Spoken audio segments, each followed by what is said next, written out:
Hi viewers, welcome to our channel. ప్రస్తుతం మనతో పాటు దాము బాలాజీ గారు సీనియర్ జర్నలిస్ట్ ఉన్నారు. వారితో ఒకసారి మాట్లాడదాం. సార్ నమస్కారం. సార్ హైడ్రాని ఇటు తెలుగుదేశం నాయకుల పైన ప్రయోగించడం జరిగింది సార్. అయితే ఇప్పుడు దీనిపైన రకరకాల చర్చలు అయితే దారితీస్తుంది. అది కూడా రేవంత్ రెడ్డి గారు లేని టైంలో ఇదంతా జరిగిందని చెప్తున్నారు. మరి ఇది రంగనాథ్ గారు తన ఓన్ నిర్ణయం తీసుకొని ఈ విధంగా ప్రయోగించారా, తన పేరు కొట్టేయడానికి అని చెప్పేసి, లేదా రేవంత్ రెడ్డి గారి ఆదేశాల మేరకు ఇది చేశారా అని చెప్పేసి కూడా మాట్లాడుకుంటున్నారు సార్. మరి ఏం జరిగింది దీని పట్ల? అటు చంద్రబాబు నాయుడు గారు కూడా ఆగ్రహం వ్యక్తం చేశారని కూడా చెప్తున్నారు. మరి దీనికి సంబంధించి ఎటువంటి వివరాలు ఉన్నాయి సార్? హైడ్రా రంగనాథ్ మళ్ళీ ఒకసారి వార్తల్లోకి వచ్చాడు. యాక్చువల్గా చాలా కాలం పాటు హైడ్రా స్తబ్దుగా ఉన్నట్టు కనబడింది. నిజానికి బిగినింగ్లో హైడ్రా చాలా అంటే ఏదో ఒక సంచలనం క్రియేట్ చేయబోతుందో అన్నట్టుగా బయలుదేరింది. రావడమే ఇటు నాగార్జున ఇది ఎన్ కన్వెన్షన్ని కూలగొట్టడం, అక్కడ నుంచి చాలామంది ఇండ్లకి పెద్దవాళ్ళకి సంబంధించి చేయడం, దాని తర్వాత అనేక పేదలు మిడిల్ క్లాసు హౌసులకు వెళ్ళడంతో నెగిటివ్గా కూడా బాగా వచ్చింది. మొదట్లో హైడ్రాకి చాలా మంచి పేరు వచ్చింది, దాని తర్వాత నెగిటివ్గా వచ్చింది.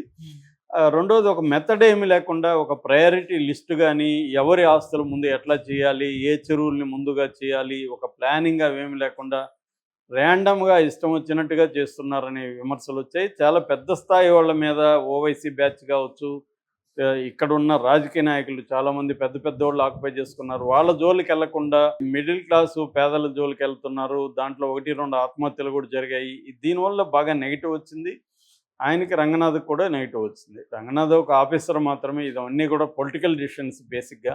కాకపోతే పేరు రంగనాథ్కి చెడ్డ పేరైనా మంచి పేరైనా ఆయనకు వస్తూ ఉంటుంది అధికారి కాబట్టి. కానీ ఇది అంతా కూడా పొలిటికల్ డిసిషన్స్ బేసిక్గా. కాకపోతే రోజువారీ ఈరోజు ఎక్కడ కొట్టాలి ఏంటనేది పొలిటికల్ డిసిషన్ కాకపోవచ్చు. కానీ ఓవరాల్గా అయితే మాత్రం పెద్దవాళ్ళవి పొలిటికల్ లీడర్స్ కొట్టాలంటే మాత్రం ఖచ్చితంగా పైనుంచి నాడ్ లేకుండా చేయడం కష్టం. కాకపోతే ఇన్ని రోజులు అలాగా ఉండి, ఎందుకంటే కోర్టు కూడా అనేక సార్లు హైడ్రాకి వ్యతిరేకంగా కామెంట్లు చేసింది. మీరు వీకెండ్సే ఎందుకు కొడుతున్నారు, వాళ్ళకి కోర్టుకు వచ్చే అవకాశం లేకుండా మీరు వీకెండ్స్ అర్లీ మార్నింగ్ ఎందుకు కొడుతున్నారు, కొట్టకండి అని కూడా చెప్పింది.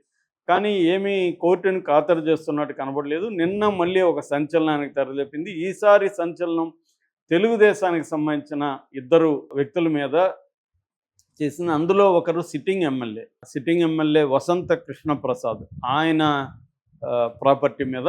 తర్వాత నార్నే ఎస్టేట్స్, నార్నే వాళ్ళు అంటే మనకు తెలుసు, జూనియర్ ఎన్టీఆర్ బంధువులు కూడా, చంద్రబాబు కూడా బంధువులు అవుతారు.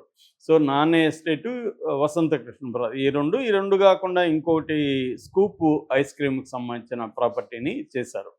ఇందులో మొదటిది చెప్పుకోవాలంటే నార్నేది రాయదుర్గం దగ్గర ఒక క్రికెట్ గ్రౌండ్లో యూత్ని రానివ్వట్లేదని వాళ్ళు వెళ్ళి హైడ్రా కంప్లైంట్ చేశారని చెప్తున్నారు. దాంతో అక్కడ వచ్చి నార్నే ఎస్టేట్కి సంబంధించి కొంతమంది అక్రమంగా ఆక్యుపై చేసుకున్న వాటిని తొలగించామనేది ఒకటి చెప్పారు. దానికి సంబంధించి నార్నే వాళ్ళు ఏం విమర్శలు చేయట్లేదు, బయటకు వచ్చేమీ మాట్లాడట్లేదు. కాబట్టి ఆ వివాదం పెద్దగా ఇబ్బంది పెట్టలేదు రంగనాథ్ని. కానీ రెండవది ఎమ్మెల్యే, ఈయన సిట్టింగ్ ఎమ్మెల్యే కృష్ణప్రసాద్, వసంత కృష్ణప్రసాద్, ఈయన ప్రాపర్టీని, అది కూడా పెద్ద ప్రాపర్టీ. నాకు తెలిసి ఇప్పటివరకు ఇంత పెద్ద ప్రాపర్టీని హైడ్రా ఎక్కడ కొట్టలేదు. దాదాపు 2-3 వేల కోట్లు, 2 నుంచి 3 వేల కోట్ల విలువ చేసే ప్రాపర్టీ ఇదని చెప్తున్నారు. మొత్తం ఇది వచ్చి కొండాపూర్లో హఫీజ్పేటలో సర్వే నెంబర్ 79లో మొత్తం 39 ఎకరాల భూమి. ఈ 39 ఎకరాల్లో వసంత కృష్ణప్రసాద్కి సంబంధించి వసంత హోమ్స్ అనే ఒక సంస్థ ఉంది, వాళ్ళది రియల్ ఎస్టేటు. వాళ్ళు ఎప్పటి నుంచో విల్లాలు కట్టడం, హై రైజ్ బిల్డింగ్లు కట్టడం ఇవన్నీ చేస్తున్నారు. సో ఇందులో ఈ హఫీజ్పేటలో ఉన్న 39 ఏకర్లలో వచ్చి సుప్రీంకోర్టుకు కూడా వెళ్ళాయని చెప్తున్నారు. ఇందులో ఇక్కడ భిన్నమైన వెర్షన్లు 2 కనబడుతున్నాయి. ముందుగా రంగనాథ్ వాళ్ళ హైడ్రా వాళ్ళు కూడా ఒక ప్రెస్ నోట్ రిలీజ్ చేశారు. దాని వెర్షన్ ప్రకారం ఏంటంటే, ఇది సర్వే నెంబర్ 79లో ఉంది. 79 అనేది డిస్ప్యూట్లో ఉంది, అది ప్రభుత్వ భూమి. అందులో 39 ఎకరాలు వీళ్ళు ఆక్యుపై చేసుకొని 19 ఎకరాలు హై రైజ్ బిల్డింగ్స్ కట్టేసి ఆల్రెడీ అమ్మేశారు. మిగతా 20 ఎకరాల్లో ఆఫీసులు, ఇతని ఆఫీస్ కూడా ఉంది, వీళ్ళ ఈ రియల్ ఎస్టేట్ ఆఫీస్ ఉంది. మిగతా షెడ్లుగా వేసి వేరే వాళ్ళకి అది ఇచ్చేశారు. వాళ్ళు మళ్ళీ సబ్ లీజ్కి ఇచ్చుకున్నారు. సినిమా వాళ్ళ షూటింగ్ ఎక్విప్మెంటు అట్లాంటివి పెట్టుకోవడానికి అక్కడ వాళ్ళు పర్మిషన్ ఇచ్చారు, వాళ్ళు పెట్టుకొని రెంట్లు ఇస్తున్నారు. అట్లాగే ఇప్పుడు అక్కడ కన్స్ట్రక్షన్ ప్లానింగ్ కూడా జరుగుతుంది. దీని మీద మాకు కంప్లైంట్లు వచ్చాయి. సో మేము మొత్తం రికార్డులు పరిశీలించాం. పరిశీలిస్తే ఇది గవర్నమెంట్ ల్యాండ్ అని తేలింది. దీని మీద సుప్రీంకోర్టులో 7 కేసులు పెండింగ్‌లో ఉన్నాయి. అందుకని మేము కొట్టేసాము. ఇట్లా గవర్నమెంట్ భూమిని ఆక్యుపై చేసుకున్నప్పుడు నోటీసులు ఇవ్వాల్సిన అవసరం లేదు. అందుకని మేము చేసాం అనేది హైడ్రా ఇస్తున్న నోట్‌లో ఉంది. దీనికి వసంత కృష్ణప్రసాద్ నిన్న మార్నింగ్ చాలా మీడియా ఛానల్‌తో మాట్లాడాడు. ఆయన ఏం చెప్తున్నాడంటే, ఇది కంప్లీట్‌గా ప్రైవేట్ భూమి మాది. ఇది మేము 2005లోనే ఇక్కడ ప్రాపర్టీ కొన్నాము. అప్పుడు 23 అంతకుముందు నుంచే కూడా మాకు కొంత ఉంది. కొంత 2005లో కొన్నాం. ఓవరాల్‌గా మా రిజిస్ట్రేషన్ 2005లో అయింది. సో 20 సంవత్సరాల పైన ఇది మా అధీనంలో ఉంది. గతంలో ప్రైవేటు వాళ్ళు మా మీద కేసులేసారు తప్ప గవర్నమెంట్లు వేయలేదు. ప్రైవేట్‌లో వాళ్ళ డిస్ప్యూట్‌తో గవర్నమెంట్‌కి ఏం పని? అవన్నీ సుప్రీంకోర్టులో ఫైనల్ అయిపోయింది.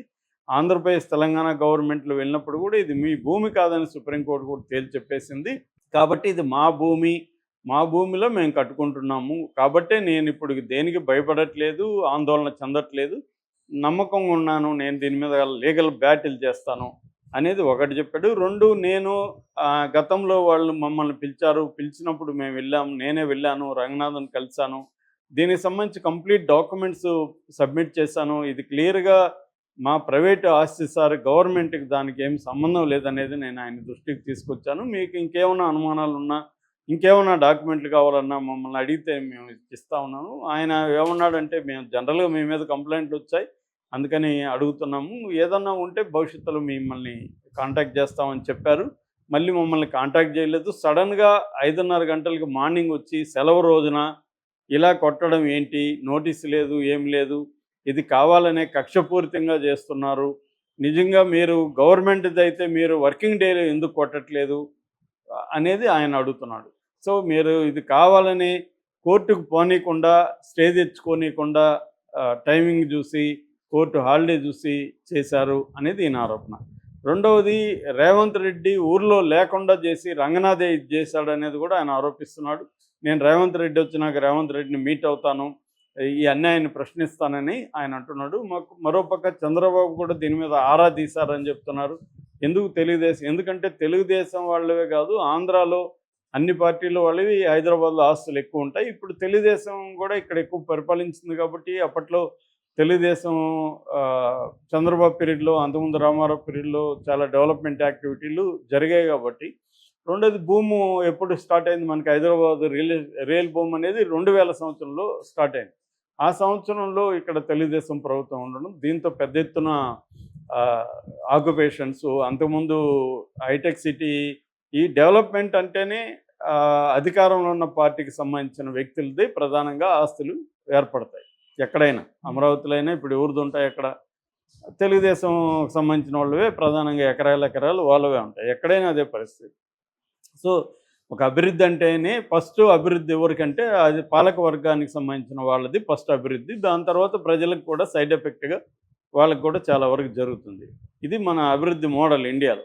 సో ఈ మోడల్లో వీళ్ళకే ఎక్కువ ఆస్తులు ఉన్నాయి. రియల్ ఎస్టేట్ మన నార్నే వాళ్ళు చూస్తే మనకు కనబడతాయి. ఎక్కడ చూసినా నార్నే బోర్డులే కనబడుతుంటాయి. జైబేరి మురళీమోహన్ కనబడుతుంటాయి. ఇట్లా తెలుగుదేశం సంబంధించిన వాళ్ళవే ప్రధానంగా మనకి ఆస్తులు విజిబుల్గా కూడా కనిపిస్తుంటాయి.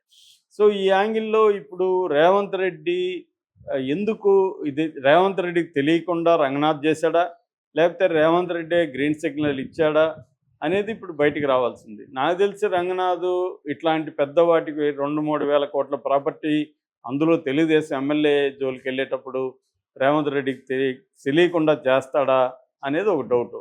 ఎందుకంటే పొలిటికల్ లీడర్స్ ప్రాపర్టీస్కి వెళ్ళినప్పుడు పొలిటికల్గా అవి రిపర్కషన్స్ ఉంటాయి. రేవంత్ రెడ్డి ఏమి అబ్సల్యూట్ ఒక రీజనల్ పార్టీ నాయకుడు కాదు. ఆయన కాంగ్రెస్ పార్టీలో ఆ రూల్స్కి రెగ్యులేషన్స్ కట్టుబడి ఉండాల్సిన వ్యక్తే. కాబట్టి ఆయన ఈ స్థాయిలో నిర్ణయాలు తీసుకుంటాడా? పైగా తెలుగుదేశం రేవంత్ రెడ్డి గెలుపుకి ఎంతో హెల్ప్ చేసింది. ఇక్కడ వాళ్ళు కంటెస్ట్ చేయలేదు. తెలుగుదేశానికి సంబంధించిన ఓటర్లంతా కూడా రేవంత్ రెడ్డికి వేశారు. కాబట్టి ఈ నేపథ్యంలో చంద్రబాబు కూడా రేవంత్ రెడ్డితో మాట్లాడే అవకాశం ఉందని చెప్తున్నారు. కొంత తెలుగుదేశం వాళ్ళందరూ కూడా కాంగ్రెస్ పట్ల కోపంగా ఉన్నారని చెప్తున్నారు. ఇది రేవంత్ రెడ్డికి కూడా రేపు ఇబ్బంది. రేపు జీహెచ్ఎంసీ ఎన్నికలు రాబోతున్నాయి. ఆ టైంలో మళ్ళీ తెలుగుదేశం ఓట్స్ కావాలి. ఈ నేపథ్యంలో మరి ఆయన జపాన్ పర్యటన నుంచి వచ్చినాక దీని మీద ఎలా ముందుకెళ్తారనేది చూడాలి. Okay sir, thank you so much.